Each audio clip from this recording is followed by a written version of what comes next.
আসসালামু আলাইকুম দর্শক, সবাই কেমন আছেন? সবাই আল্লাহর রহমতে অনেক ভালো আছেন। আপনাদের দোয়ায় আমি অনেক ভালো আছি।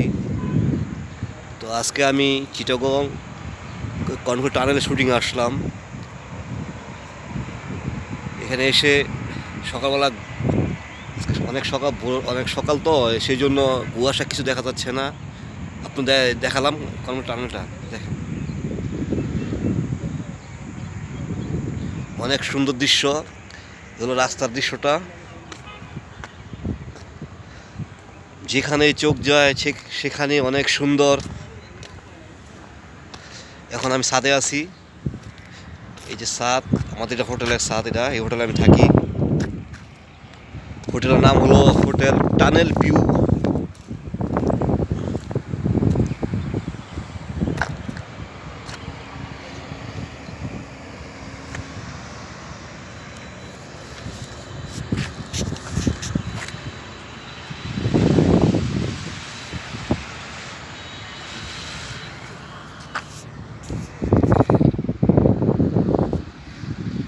সবাইকে ধন্যবাদ আমার পাশে থাকার জন্য। আমার চ্যানেলটা সবাই সাবস্ক্রাইব করবেন এবং লাইক, কমেন্ট, শেয়ার করবেন।